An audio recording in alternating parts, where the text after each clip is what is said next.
10. GLS go for main engine start. Set T-minus 6, 5, 4. We have main engine start. 3, 2, 1. Booster ignition and liftoff of Columbia on a life sciences mission for Earth and space. Houston's now controlling. 3 good engines at 100%.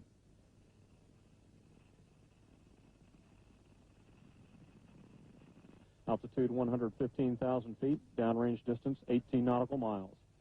Altitude now 222,000 feet, downrange 48 nautical miles.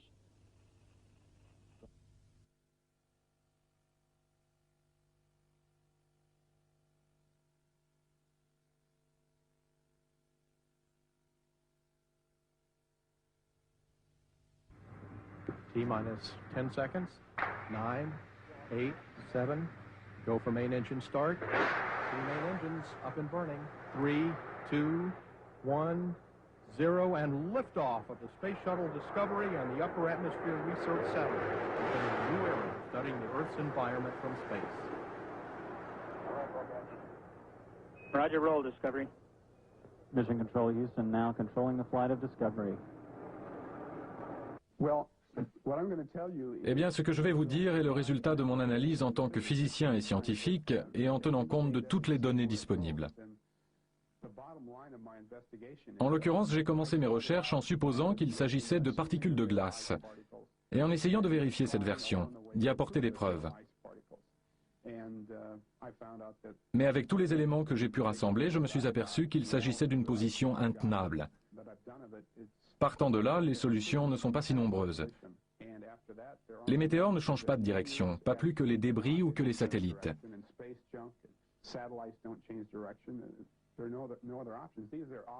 Les objets sont clairement au-dessus de la zone d'ionisation. Ils bougent dans l'espace. Pour moi, il s'agit d'engins spatiaux. Il n'y a pas d'autre explication.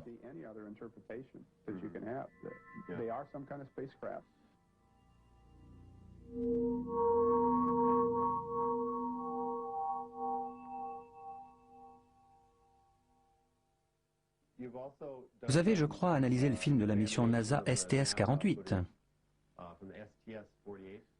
Oui, tout à fait. Pourquoi s'appelait-elle comme ça? Parce qu'il s'agissait de la 48e mission? Je ne suis pas vraiment tout à fait sûr. C'est peut-être la 48e mission, mais elles ne se suivent pas forcément dans l'ordre. Alors je trouve cela un peu déroutant, mais je suis sûr qu'il y a une bonne raison à ça. Sur ces images, on dirait des particules de glace qui ressemblent à des engins.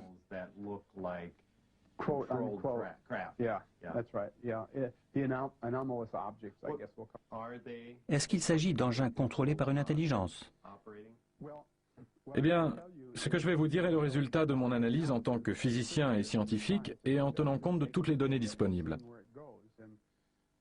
En l'occurrence, j'ai commencé mes recherches en supposant qu'il s'agissait de particules de glace et en essayant de vérifier cette version, d'y apporter des preuves. Mais avec tous les éléments que j'ai pu rassembler, je me suis aperçu qu'il s'agissait d'une position intenable. J'ai 4 preuves différentes qui sont pour moi concluantes, qui montrent que ces objets ne sont pas des particules de glace. Et donc je trouve assez dur de défendre cette position quand on va au fond du problème et qu'on analyse les choses scientifiquement et avec des calculs. Bien sûr qu'on peut parler d'un point de vue général et qualitatif de leur aspect, et peut-être que ce sont des particules de glace, et on a vu dans le passé des particules de glace et toutes sortes de choses. Mais quand on se met vraiment à aligner des chiffres, moi, je ne peux en aucun cas l'affirmer. Si j'étais un scientifique de la NASA et qu'on me confie cette tâche de prouver que ces objets sont des particules de glace, je serais obligé d'aller trouver mes supérieurs et je dirais « c'est absolument impossible, j'ai échoué, je ne peux pas le faire ». Et les éléments dont je dispose laissent fortement penser que cela ne peut pas être des particules de glace. Et s'il ne s'agit pas de particules de glace, alors quelles sont vos conclusions? Ça ne laisse pas énormément de possibilités. Quelqu'un a dit que ce sont de minuscules poussières. Je crois que Bob Lazar aurait dit, c'est aussi un physicien, il aurait suggéré que ce pourrait être de toutes petites poussières autour de l'objectif. Cette thèse n'est pas acceptable parce que la mise au point était faite sur l'infini. Donc toute poussière serait totalement invisible. Et ça c'est forcément vrai parce qu'à la fin de la séquence, la caméra pivote vers le bas, sur le côté de la soute. Et on voit que c'est complètement flou. Puis la caméra fait le point et tourne vers l'avant. Donc le point était sur l'infini et l'idée de particules près de la caméra, ça ne marche pas. Cette thèse n'est pas recevable et tout ça ne laisse pas énormément de possibilités. Des météores ne changent pas de direction, pas plus que les débris ou que les satellites. Ce sont en fait des espèces de vaisseaux spatiaux.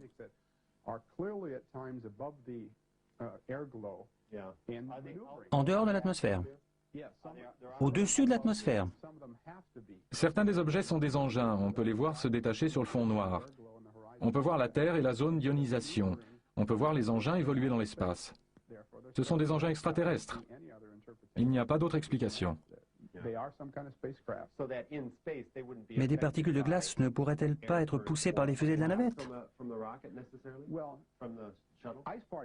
Des particules de glace, on pourrait en prélever, vous comprenez, elles seraient toutes proches, car elles seraient dans un vide autour de la navette. Mais à ce moment-là, quand les propulseurs se mettent en marche, elles seraient poussées par les gaz d'échappement. Ça, c'est le scénario proposé par 4 scientifiques de la NASA. C'est une explication possible si l'analyse tient.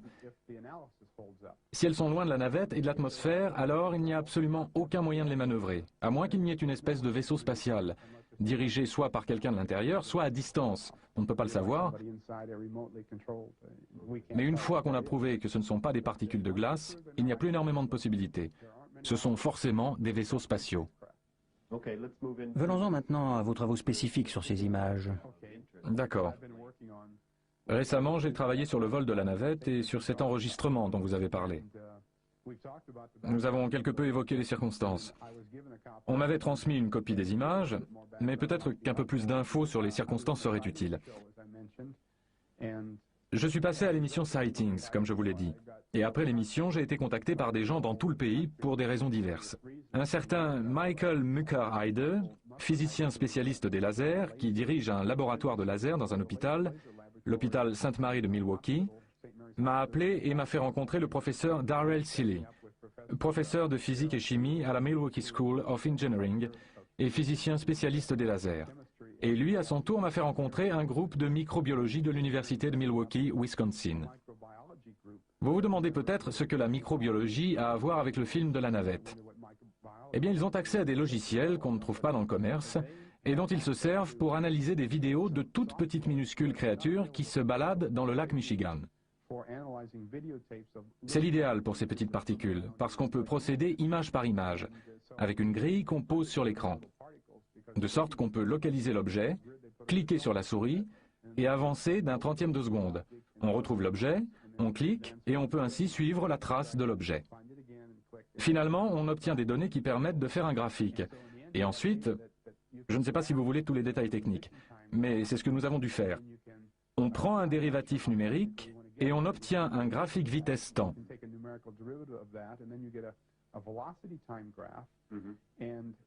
Et puis j'ai eu la possibilité de faire quelque chose que je crois vraiment unique et qui m'aide beaucoup pour obtenir des données supplémentaires. On a un écran de télévision en 2 dimensions. Donc tout ce qu'on voit réellement en apparence est à gauche ou à droite, ou en haut ou en bas, mais j'ai pu extraire tous les mouvements libres, gauche-droite, au bas, en profondeur en faisant un transfert à partir de l'angle de vue qu'on a en partant du centre vers la droite ou la gauche. Et j'ai donc pu calculer la vitesse en 3 dimensions de ces objets. Je peux donc réellement tracer leur parcours avant et après. Et cela m'a permis d'arriver à la preuve dont je dispose maintenant. C'est capital pour mon analyse. J'ai maintenant 4 preuves qui me semblent assez concluantes. Pour moi, chacune est concluante en elle-même et prouve que ces objets ne sont pas des particules de glace. Voulez-vous que nous parlions de ces preuves? Nous pouvons en parler et atteindre tous les niveaux de technique que vous voudrez. Mais en même temps, je ne pense pas que ce sera très difficile pour les gens de saisir globalement ce qui se passe. À un moment donné, nous devrions peut-être simplement regarder la cassette. Je vous montrerai certaines choses et nous pourrons continuer à partir de là.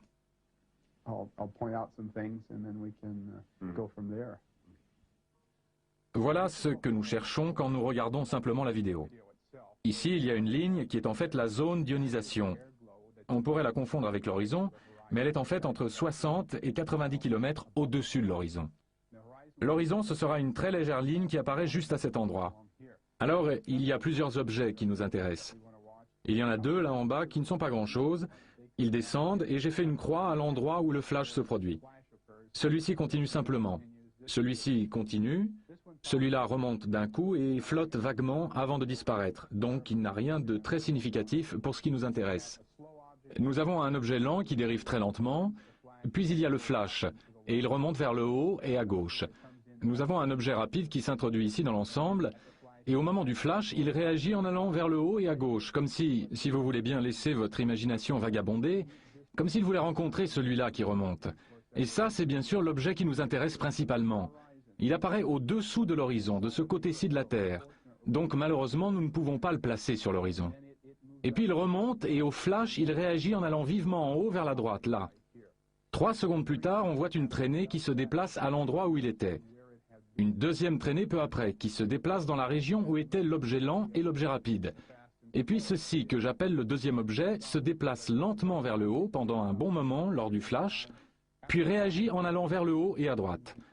C'est donc à tout cela qu'il faudra faire attention quand nous regarderons la cassette. Okay, ready? Yeah. All right.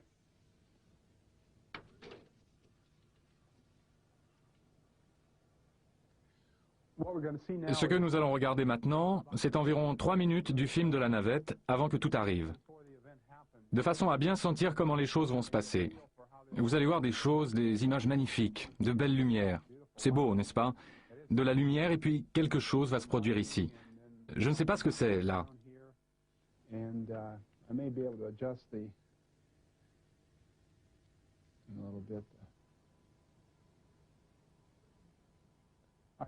Voilà approximativement la zone où tout s'est déroulé. On dirait une ville ou quelque chose comme ça. Ça, c'est l'extrémité de la zone d'ionisation. Et l'horizon est juste là. Si vous regardez bien, vous le verrez. L'horizon de la Terre est en fait là. On voit l'étoile qui descend dans la zone d'ionisation. Là, c'est l'horizon maintenant. Et elle disparaîtra en atteignant la surface de la Terre. Et vous voyez le flash. Nous allons regarder les événements comme ils se produisent, puis nous regarderons encore 1 minute, et ensuite la caméra fera un panoramique vers le bas. Nous verrons le côté de la navette, puis elle zoomera vers l'avant. C'est comme ça que j'ai pu localiser la caméra, savoir quelle caméra était en service. Là, nous avons un peu de son.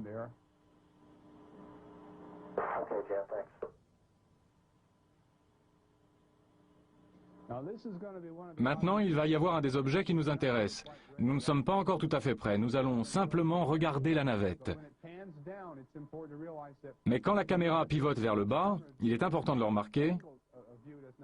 Vous verrez que la mise au point n'a pas changé.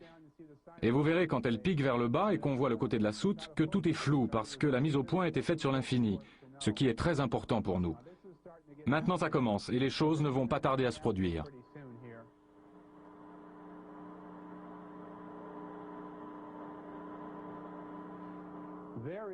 Voilà l'objet numéro 2 qui remonte et qui passe comme ça.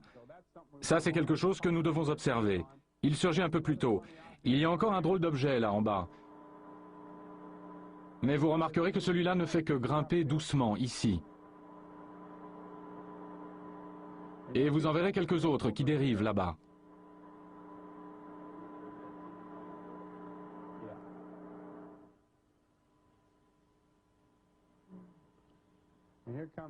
Et en voilà un. Celui-là ne nous intéresse pas beaucoup. C'est celui qui était là-bas et ensuite il s'en va. Mais voilà de nouveau l'objet numéro 2, vous voyez? Et voilà l'objet lent, celui que j'ai appelé lent. Et regardez celui-là qui s'en va. Voilà un des deux qui descendait comme ça. Nous n'allons pas tarder à voir apparaître l'objet principal. Le voilà, il est juste là. Il va aller là-bas, il y aura un flash, et il va repartir vers la droite. Il arrive. Ils viennent là, vous allez avoir un flash. Surveillez bien le flash. Il y a le flash, et le voilà qui part. Et voilà la traînée. Et voilà la deuxième traînée, un peu difficile à saisir. On ne l'a pas très bien vu. Voilà l'objet numéro 2. Ce n'est pas très facile de les observer tous en même temps. L'objet rapide, celui-là, je ne l'ai même pas regardé. Mais il est entré, il a traversé. Voilà le lent. Lui aussi, il monte comme ça. Et en voilà encore quelques-uns dont j'ai parlé, qui sont un peu trop rapprochés là pour qu'on puisse les analyser. Et dans à peu près 65 secondes, la caméra va pivoter et je vous indiquerai comment ça se passe au moment où nous le verrons.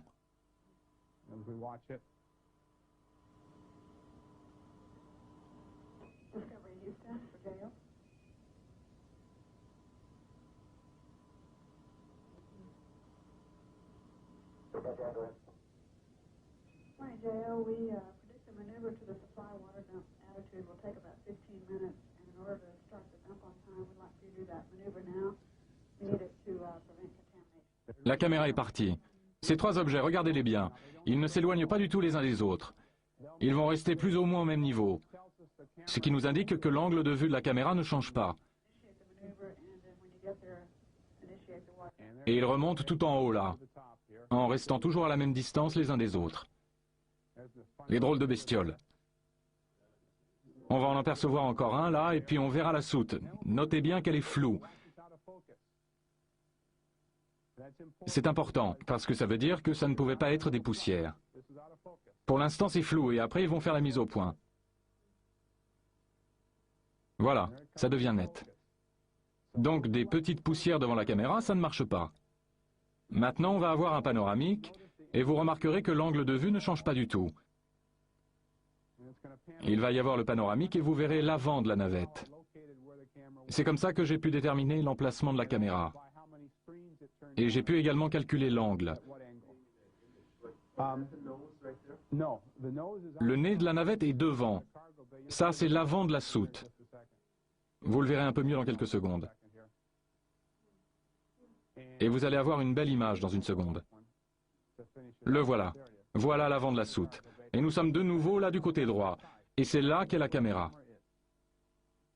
Nous allons regarder à nouveau le moment essentiel plusieurs fois. Voilà l'objet principal qui monte. Cette fois, regardez bien celui-là. Celui-là file vers le haut. Mais regardez comment celui-là réagit au flash. Et il va remonter comme ça, très vivement, en passant tout près du flash. Flash, et il est parti. Traînée. Deuxième traînée. Vous la voyez? Voilà la deuxième traînée, là. Difficile à voir, mais elle y est. Voilà le rapide, voilà le lent. Et nous les regarderons grossir à l'ordinateur dans un instant. Mais on va revoir ça encore une fois. C'est parti, la même chose. Voilà le numéro 2, et voilà celui-là, là. Voilà le principal. Voilà le lent. Vous allez voir le rapide arriver et repartir en flèche. Et le principal va de nouveau laisser sa traînée. Voilà le lent et le rapide. Le voilà. Tout petit bout de rien qui entre de ce côté, flash, et le voilà qui monte. Et voilà la deuxième traînée ici. Maintenant, nous allons voir cette partie-là grossie à l'ordinateur. Et nous allons remarquer des particularités assez curieuses. Les bips du côté droit. Il y a des bips continus, ou bien des impulsions lumineuses. Ça, c'est l'objet lent. Et voilà le rapide. Il ne bip pas vraiment. Il va arriver, celui-ci bip et celui-là bip. Le voilà flash et il remonte. Et celui-là monte. Ça, ce sont les deux qui suivent aussi vers le haut. Celui-là aussi, vous le remarquerez, a une petite lumière qui clignote sur le côté droit. Il ne roule pas. Il ne roule pas comme le feraient des particules de glace. Et maintenant, après ça, nous allons voir l'objet principal. Donc, ils suivent leur trajectoire jusque-là. Ça, ce sont deux objets qui pourraient être intéressants. Des particules de glace, elles rouleraient. Voilà le principal. Ça, c'est juste un grossissement à l'ordinateur. Voilà la basse atmosphère, et il vient par ici et monte en flèche, comme ça. Voyez le flash?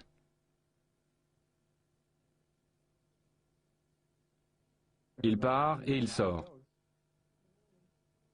Voilà la traînée. Ça traverse là et ça sort clairement là.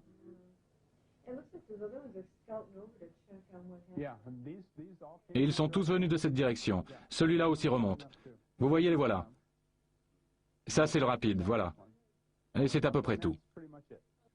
Je crois qu'il est important de noter qu'il y a 4 scientifiques de la NASA à qui on a demandé de regarder cette cassette et de donner leur avis. Et il faut se rendre compte, c'est important, qu'ils ont sûrement fait leur travail et qu'ils l'ont bien fait. On les a sans doute tirés de leur routine habituelle et on leur a simplement demandé de visionner un film. On ne leur a pas demandé d'en faire une analyse scientifique, écran par écran, ni rien qui ressemble au travail que j'ai fait. Simplement de regarder, de trouver une explication plausible. C'est ce qu'ils ont fait et ils l'ont très bien fait. Et de leur point de vue, au niveau où ils l'ont analysé, je vois très bien pourquoi ils ont pensé ce qu'ils ont pensé. Et si on pouvait pousser un peu plus loin l'analyse, je crois que vous voyez bien que ça ne tient pas vraiment le choc. Je ne pense pas qu'il faille considérer ça comme un conflit, nous contre la NASA. Pas du tout. On peut espérer que les scientifiques de la NASA s'intéressent au problème et que nous sommes tous des habitants de la planète Terre qui cherchons à comprendre ce qui se passe. Et tout scientifique digne de ce nom devrait avoir envie d'étudier ça un peu plus profondément. Et c'est ce que j'ai essayé de faire. Oui, regardons un peu la navette. Où les caméras sont-elles fixées? Voici la navette et voici la soute. Et les portes là s'ouvrent bien sûr. Et il y a plusieurs emplacements possibles pour la caméra. Une possibilité, c'est le centre de la navette, ici. Une autre serait sur le bras qui se déplie. Et ça pouvait être aussi à l'avant. Mais il y en a aussi une à l'arrière, et c'est celle-là dont il s'agit. Elle était environ là, sur ce côté de l'arrière, et elle était dirigée plus ou moins dans cette direction. Dirigée vers le haut, comme ça. Donc si ça c'est le point mort et que l'objet qu'on voit dans le film est là, alors si ce sont des particules de glace, ça veut dire qu'elles volent plus ou moins quelque part par là. Si ce sont des particules de glace. Et celle qu'on voit sur la droite serait un peu plus par là. Mais globalement, la zone concernée se trouve en haut de ce côté de la navette, en allant par là. S'il s'agit de particules de glace, j'ai calculé qu'elles devraient être environ à 30 mètres au-dessus des fusées de correction d'attitude. Ce qui les placerait, la navette fait environ 6 mètres de largeur, à 30 mètres, soit à peu près par là. Donc si ce sont des particules de glace, l'objet principal serait quelque part par là. Il faut bien garder cela présent à l'esprit quand nous chercherons laquelle des fusées de correction d'attitude a pu servir, parce que ça part comme ça. Donc celles-ci sont évidemment hors jeu parce que ça ne peut en aucun cas avoir été celles qui sont à l'avant.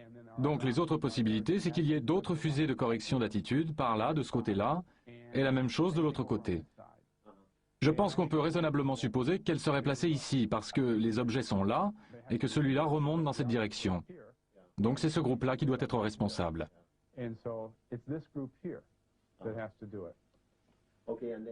Les fusées vont toutes dans la même direction. Elles semblent toutes situées à l'arrière. Ces trois-là montent comme ça.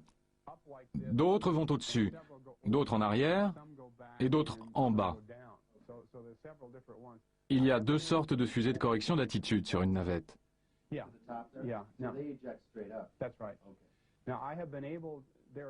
Il y a deux sortes de fusées de correction d'attitude sur une navette. Les fusées normales et les fusées Vernier, qui sont beaucoup moins puissantes. Les fusées normales ont une poussée d'environ 870 livres, et les Vernier ont une poussée d'environ 24 livres. Quand une fusée normale s'active, n'importe laquelle de ces fusées normales, la navette elle-même réagit en tournant d'un côté ou de l'autre. C'est à ça qu'elles servent.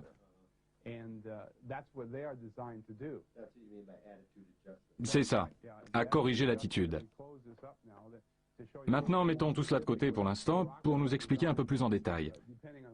Les fusées sont faites pour que la navette fasse ceci, ou ceci, ou ceci, selon qu'on tire celle-là ou une autre, pour modifier la position ou l'orientation dans l'espace. Alors j'ai des chiffres que m'a fourni James Oberg sur le degré de rotation ou l'accélération angulaire que produit chaque fusée de correction d'attitude.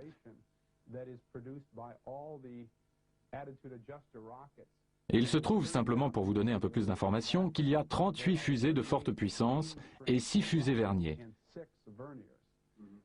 Nous en avons déjà laissé 14, plus 2 là, nous avons déjà éliminé celle-là. Mais de chaque côté, il y a encore 12 normales et 2 Vernier ici et ici. Et je sais dans quelle direction celle-là s'active. Mais si on considère l'accélération produite par les fusées de correction d'attitude normale, et vu que le film continue 65 secondes après que l'objet est remonté en flèche, on peut calculer de combien de degrés l'image aurait dû tourner. Et il se trouve qu'il aurait dû y avoir une rotation de 6 degrés environ, ce qui serait nettement visible dans l'image de la navette. Comme il n'y a aucune rotation de l'image, cela élimine les 24 fusées principales, et ça ne laisse que 2 Vernier ici et 2 Vernier là. Il faut que je vous montre les images pour vous faire voir à quel point l'image aurait changé du fait de cette rotation. Je vais vous la montrer. Voici un schéma simplifié, sans les objets secondaires. Voici notre objet principal qui arrive. Voilà le flash et il file dans cette direction. Et voilà le numéro 2 dont nous avons parlé, qui arrive et qui file aussi vers le haut, comme ça. Ça, c'est l'extrémité de la zone d'ionisation. L'horizon est là, mais ce qu'on voit, et qui ressemble à l'horizon sur les images, est en fait le haut de la zone d'ionisation. Je vais vous montrer un autre schéma. Ça, c'est ce qu'on a en réalité, et ça, c'est ce qu'on voit pendant toute la durée, les 65 secondes après qu'il remonte. C'est ici qu'aurait été la zone d'ionisation si l'une des fusées principales s'était activée. Il se serait déplacé de là à là. Et ce n'est clairement pas ce qui se passe. Parce que si nous revenons à la navette, disons que cette fusée de correction d'attitude part dans cette direction. Ça va provoquer une rotation de la navette dans ce sens. Et la caméra tourne aussi. Donc on peut calculer ce qui se passerait. J'ai parlé de 6 degrés. 6 degrés, ça fait ça. Et ça, évidemment, ça se remarquerait. Et ça n'est pas ce qui se passe. Ce qui nous permet d'éliminer 38 fusées. Et il ne nous reste que les 6 fusées Vernier.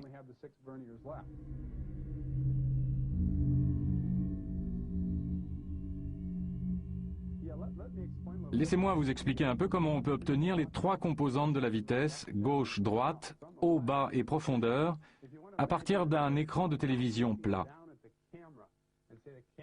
Si vous voulez bien imaginer que nous sommes au-dessus et que nous regardons la caméra. Et vous voyez, la caméra est ici, et elle regarde dans cette direction. Donc le milieu de l'image caméra se situe sur cette ligne. Et quand on regarde dans la caméra, on peut tirer un trait là. C'est là que se trouverait l'écran de télévision. Et quand on regarde dans cette direction, la gauche et la droite sont vraiment à gauche et à droite. Mais regardez ce qui se passe, et c'est là l'idée clé. Regardez ce qui se passe quand on regarde par là, sur l'écran, et l'image qu'on est en train de prendre.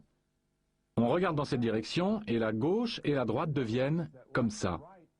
Et remarquez que la gauche et la droite comprennent maintenant une partie de la profondeur, la 3e dimension. Et en conséquence, cette information est captée sur le film. Donc, s'il existe un moyen d'extraire cette information du film et de la quantifier, alors on peut obtenir le mouvement en profondeur, en largeur et en hauteur. Je peux aussi faire la même chose en partant des côtés, mais le raisonnement est similaire. Donc, tenons-nous-en là. Ce que je veux dire, c'est que même si l'écran est plat, parce que la gauche et la droite, vues sous cet angle, prennent de la profondeur, cette information existe dans le film. Donc, on peut en tirer toutes les dimensions. Si ce genre de choses vous intéresse, ce que je viens de vous décrire avec des mots, c'est que lorsque nous regardons avec la caméra, nous regardons en coordonnées sphériques. Et nous pouvons ensuite traduire les coordonnées sphériques en coordonnées cartésiennes. Et c'est comme ça que nous obtenons la 3e dimension. Ce sont ces formules qui interviennent là pour la gauche et la droite. Pour la caméra de télévision, l'équation est celle-ci. C'est ce que nous voyons et cela contient les 2 composantes. Là, c'est pour la hauteur, c'est la même chose. Je ne sais pas s'il faut vraiment que nous entrions dans le détail de ce que ces équations veulent dire, mais cela montre comment on peut faire la traduction et obtenir les 3. Vous voyez, là, il y a le X, Vx, Vy et Vz. Donc si on résout toutes ces équations, on obtient les 3 composantes. Et c'est comme ça que ça marche. Et ça vous permet de décrire le mouvement de l'objet en 3 dimensions. Exactement. On n'est plus limité à un écran plat. On sait exactement où vont les choses dans l'espace.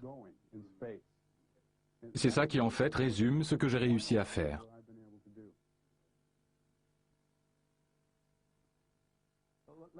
Je voudrais vous montrer quelques graphiques que j'ai faits une fois que j'ai obtenu ces données par les gens qui étudiaient cadre par cadre la position de l'objet principal.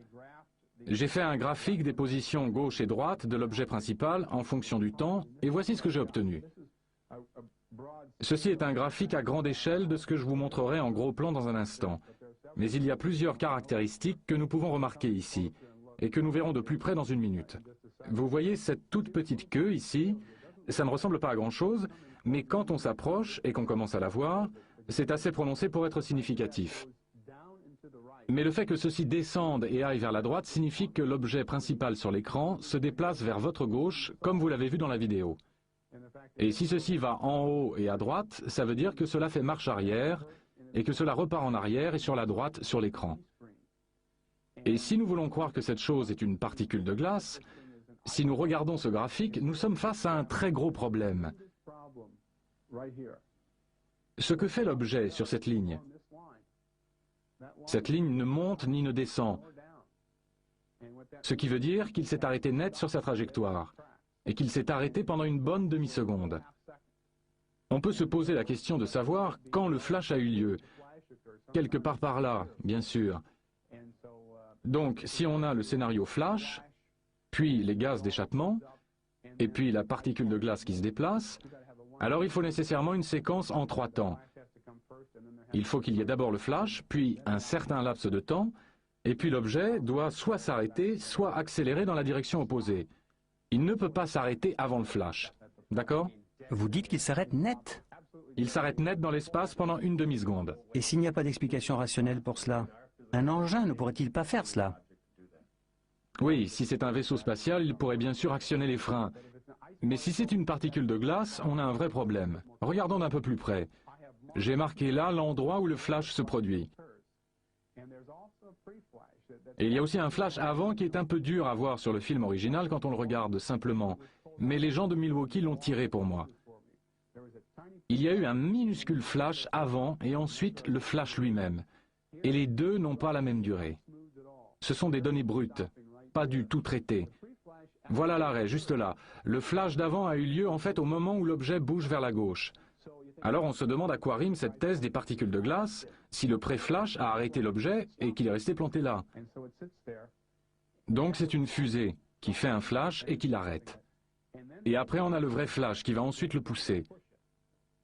Eh bien, premièrement, ce serait une coïncidence extraordinaire que le pré-flash le pousse juste assez pour l'arrêter.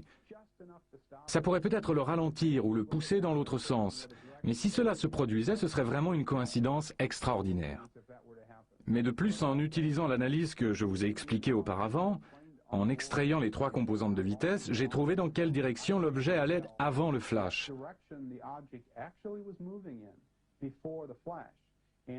Alors revenons à la maquette de la navette et je vais vous expliquer. Voilà notre navette. Maintenant, dites-moi comment ça pourrait marcher. Si c'est une particule de glace, elle est quelque part par là. Et je peux prouver, avec les méthodes que je viens d'indiquer, qu'avant le flash, avant le pré-flash, elle se déplace comme ceci, dans cette direction. Et si elle s'arrête, c'est forcément que quelque chose la repousse dans cette direction. Manifestement, ça ne peut pas être la navette. Donc, l'explication par le pré-flash ne fonctionne pas.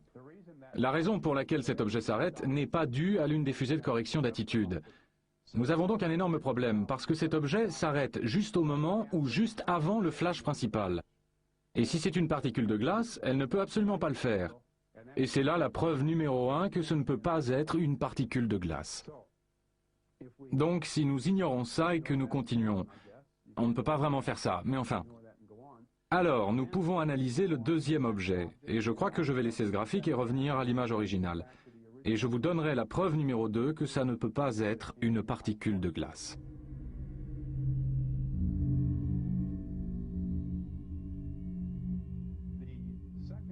La deuxième preuve est sans doute le mieux illustrée par une analogie.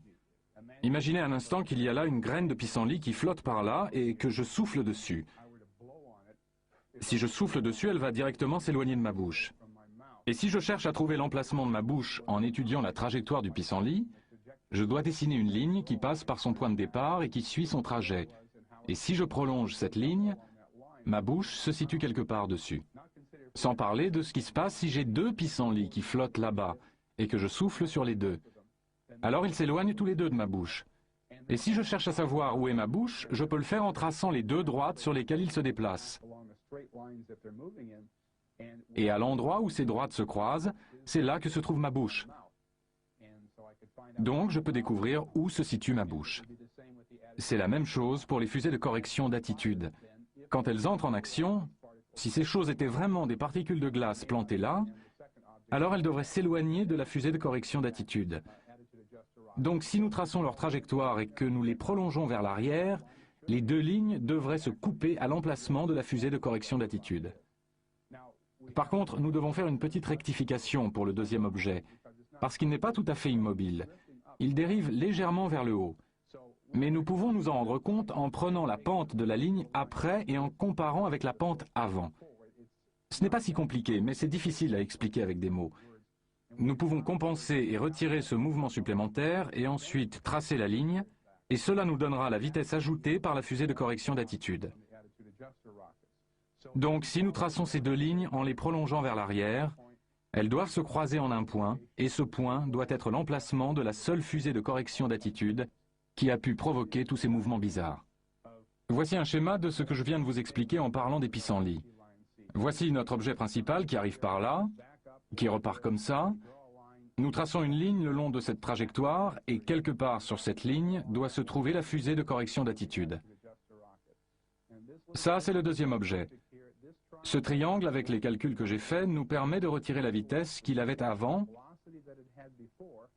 c'est le différentiel ici, et de savoir comment tracer la ligne qui commence par ici.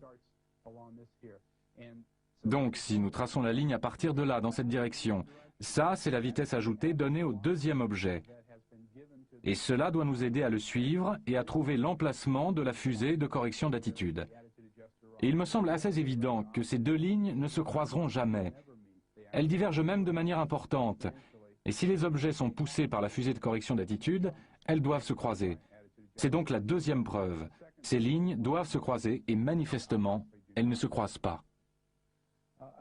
Il y a autre chose que j'ai évoqué tout à l'heure et que je devrais préciser un peu. C'est que les fusées verniers de la navette s'activent par impulsion de 80 millièmes de seconde. Elles peuvent fonctionner en continu, mais elles doivent fonctionner pendant au moins 1 seconde et jusqu'à 125 secondes si elles doivent fonctionner en continu. Donc les impulsions ou flashs des fusées verniers doivent durer 80 millièmes de seconde. Ceci est une courbe de lumière dont Jeff Seigno, photo-analyste du MUFON, a fait les calculs et le graphique. Vous voyez que cette impulsion croît puis s'estompe doucement, comme ça. Jeff a corrigé la courbe pour tenir compte de la rémanence, c'est-à-dire le fait qu'un peu de blanc pourrait baver et rester dans le cadre suivant. Il a retiré la rémanence, donc ceci est assez proche de la courbe réelle. Comme vous le voyez, il faut faire les calculs, mais de cette extrémité à celle-là, cela fait 400 millièmes de seconde. Si nous prolongeons celle-là, si nous l'étirons, l'impulsion dure 400 millièmes de seconde, pas 80 millièmes de seconde. Et ce n'est pas comme ça sur la navette. Les impulsions des fusées verniers sont de 80 millièmes de seconde. 80 millièmes de seconde, ça fait à peu près ça. Donc ça devrait monter et redescendre en à peu près ce laps de temps. Et ce n'est manifestement pas le cas. Je ne sais pas si je peux élever cela au rang de preuve à part entière. J'ai parlé tout à l'heure de 4 preuves. J'aurais dû dire que j'en ai 5. Ce qu'on choisit d'appeler preuve est un peu arbitraire, et ça pourrait presque être une preuve en soi. Cette impulsion est presque 5 fois trop longue. La navette ne se propulse pas en impulsion de 400 millièmes de seconde. Le pré-flash aussi dure environ 150 millièmes de seconde, ce qui est 2 fois trop long. Et ça, c'est un autre problème. Là non plus, quelque chose ne colle pas.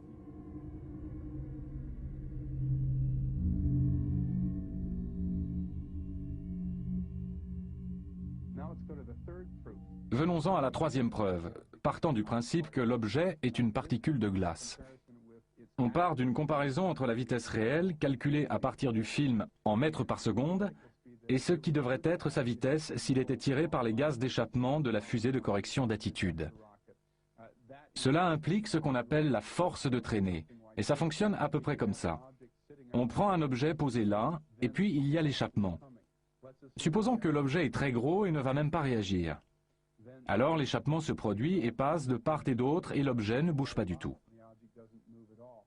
Le temps que l'objet met à ressentir l'échappement, c'est le temps qu'il faut au gaz d'échappement pour le dépasser.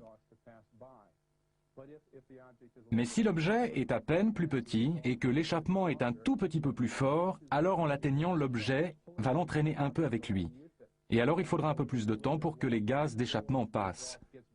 Et ceci continue avec la vitesse constante. Donc l'objet sera tiré et précipité par les gaz d'échappement, tandis que les gaz d'échappement passent.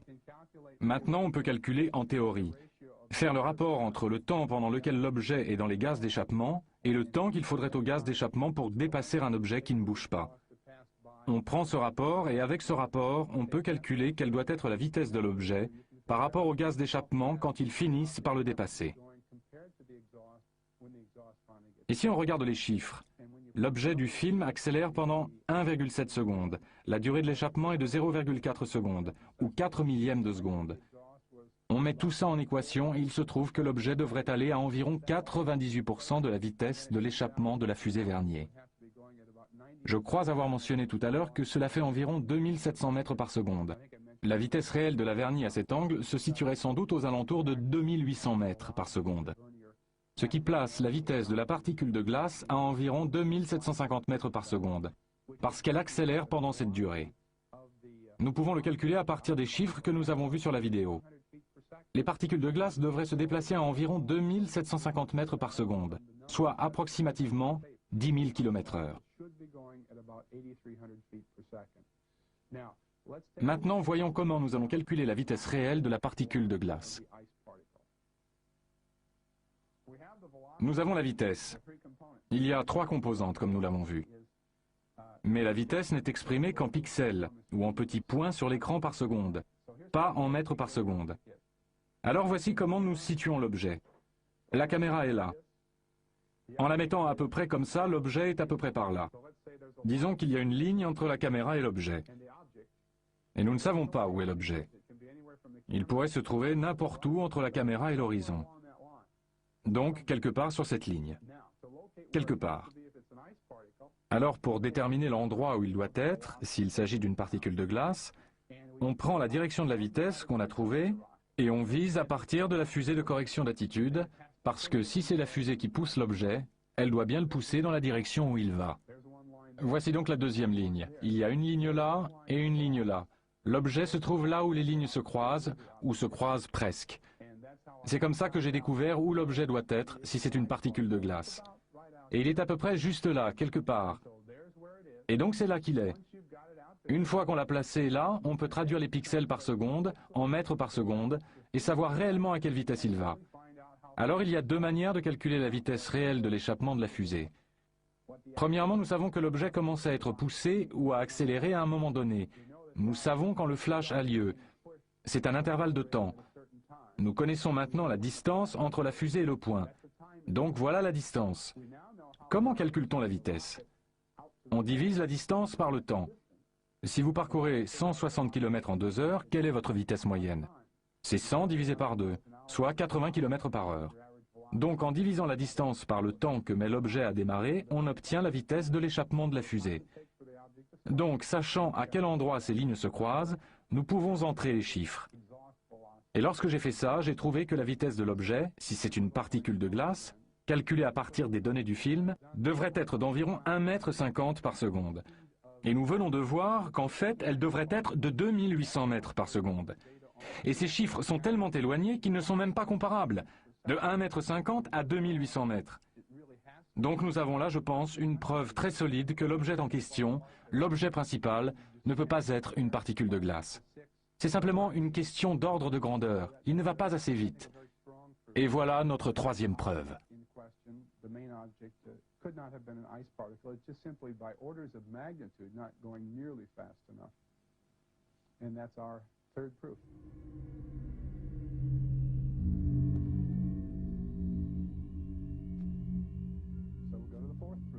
Donc passons à la 4e preuve qui est un peu plus simple et un peu plus rapide. Il s'agit du calcul de la distance parcourue par les gaz d'échappement et du temps qu'il faut à la particule de glace pour réagir. On peut presque le faire de tête. Par exemple, si vous faites 160 km et qu'il vous faut 2 heures, la vitesse moyenne est de 80 km par heure, 160 divisé par 2. Ici, c'est la même chose. L'objet est quelque part par là. La fusée Vernier s'active. Et nous savons qu'il faut à peu près une demi-seconde avant que l'objet ne commence à accélérer. Si nous partons du principe que le flash provient d'une fusée Vernier qui s'active, alors les gaz d'échappement commencent à sortir au début du flash. L'objet attend encore une pleine demi-seconde avant de commencer à accélérer. Ce qui signifie qu'il a fallu une demi-seconde au gaz d'échappement pour arriver là. Et comme nous connaissons la distance à parcourir pour arriver là, la distance est d'environ 20 mètres. Je crois avoir dit tout à l'heure 30, mais en fait c'est plus près de 20. Nous avons donc 20 mètres divisé par une demi-seconde. Ça fait comme 160 km divisé par 2 heures. 20 mètres divisé par une demi-seconde, cela donne une vitesse de 40 mètres par seconde pour les gaz d'échappement. Alors ceci est faux en ce qui concerne les gaz d'échappement. Mais si nous supposons que c'est ce qui s'est passé, c'est-à-dire ce qu'on voit sur le film, alors l'objet doit nécessairement se déplacer à 98% de cette vitesse. Disons pour simplifier 40 mètres par seconde. De toute évidence, on est loin du mètre 50 par seconde que nous avons trouvé tout à l'heure. Donc voilà une quatrième preuve, plus simple que l'objet n'est pas une particule de glace. Et si nous résumions les preuves 3 et 4, j'ai encore quelque chose à vous montrer qui complète le tableau.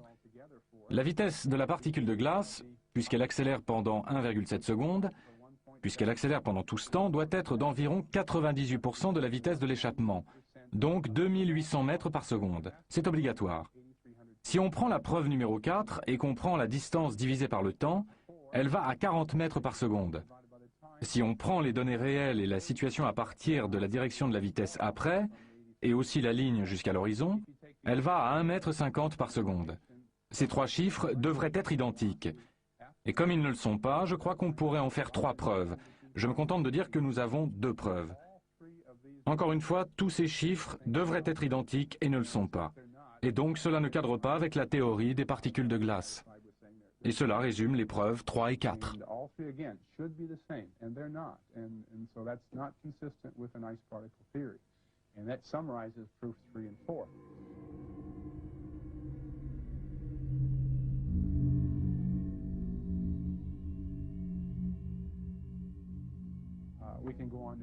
Nous pouvons maintenant passer à la preuve numéro 5, et je suppose que nous pouvons l'appeler ainsi. J'ai parlé tout à l'heure de 4 preuves, et que ce qu'on appelle une preuve est parfois un peu arbitraire. Mais nous pouvons probablement en faire une preuve à part entière. Si nous disons, d'accord, le mètre 50 par seconde, ça ne marche pas. Et si nous prenions la distance à laquelle elle devrait être pour qu'on ait les 2800 mètres par seconde, et qu'on voit où devrait se trouver la particule de glace dans ce cas-là. C'est un calcul assez simple, et je l'ai fait. Allons au tableau, et je vais vous faire un schéma pour vous montrer comment cela fonctionne. Ça, ce serait la particule de glace.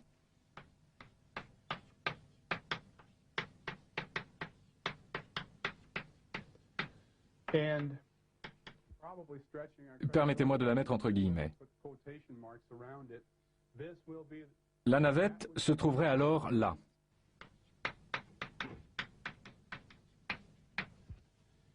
Et ceci n'est en aucun cas à la bonne échelle.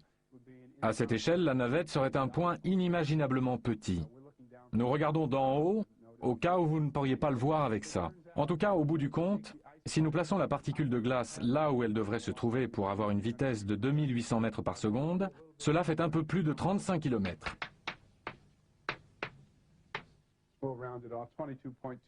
Et ce qu'il y a de pire, c'est qu'il est assez difficile d'imaginer comment on pourrait voir une particule de glace à cette distance, et encore moins comment elle a pu arriver là à partir de la navette.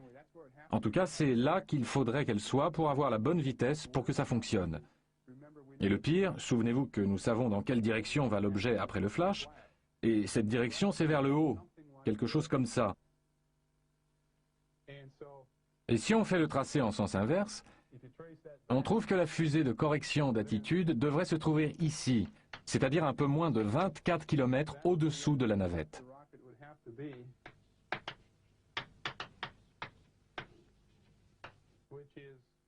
Donc, pour la pousser dans la bonne direction, si elle est là où elle doit être pour avoir la bonne vitesse, il faudrait que la fusée de correction d'attitude soit tout en bas, là.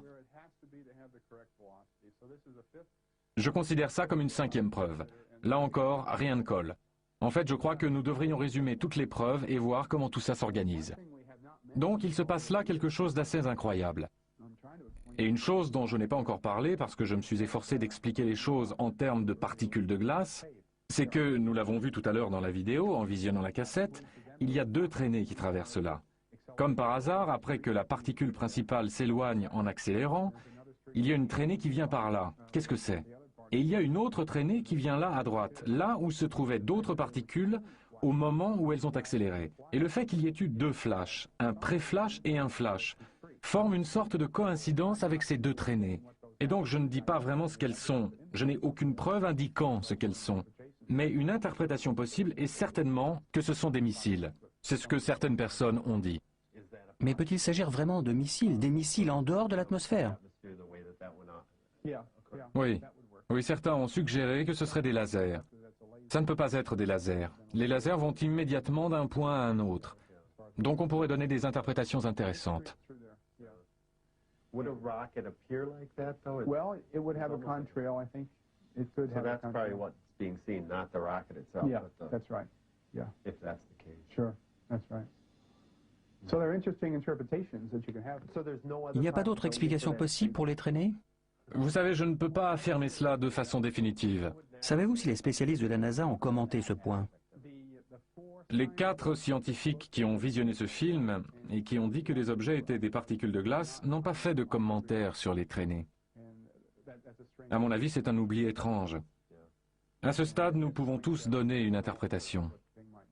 Moi, mon propos, c'est que je me suis attaché à prouver d'une manière ou d'une autre que ces objets sont ou ne sont pas des particules de glace. Et je suis à peu près convaincu que ce ne peut pas être des particules de glace. Et cela jette un beau pavé dans la mare. Qu'allez-vous faire maintenant que vous avez collecté toutes ces données et que vous possédez un matériel de présentation très riche? Eh bien, je vais intervenir lors d'autres conférences, avec peut-être un peu plus de diffusion dans la mesure où les conférences sont en partie subventionnées par le Fonds pour la recherche sur les ovnis. Et je dois faire un rapport final et ils le diffuseront aussi. Oui, il y a quand même quelque chose qui m'intrigue dans tout ça. La NASA doit bien savoir quelque chose sur ces objets. Oui ou non? Ils doivent bien avoir une idée. Je voudrais clarifier. Nous ne faisons que spéculer, mais dans ce cadre-là, je vais spéculer si vous voulez. On pourrait penser qu'ils savent qu'il se passe quelque chose de bizarre. À moins qu'ils s'en fichent un peu. On ne peut pas réfléchir à la place des gens. Je suis sûr que certaines personnes regarderaient ça et diraient que ça doit être des particules de glace. Avez-vous été récemment en contact avec eux et connaissez-vous un peu ces scientifiques? J'ai passé l'été 1991 au Marshall Space Flight Center à étudier la surface du Soleil et ses composantes. Et les gens que j'ai rencontrés sont en général de bons scientifiques, des gens très intelligents. Ils rentrent chez eux le soir et ils regardent la télévision, je ne sais quoi, et pour la plupart, ils ne s'intéressent que de très loin aux ovnis. Le terme ovni n'a pas été prononcé de tout l'été où je suis resté là-bas.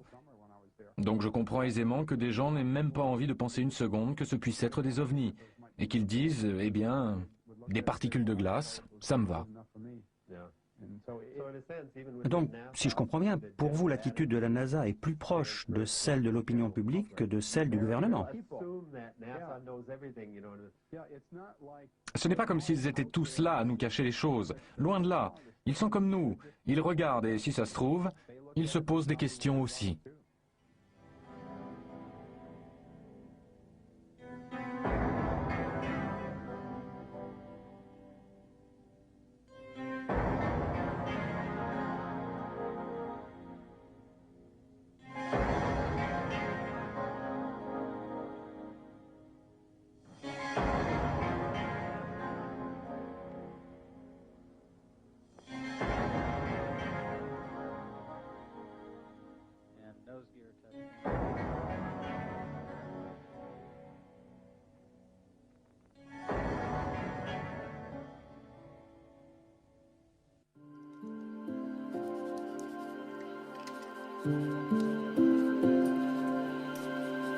Thank you.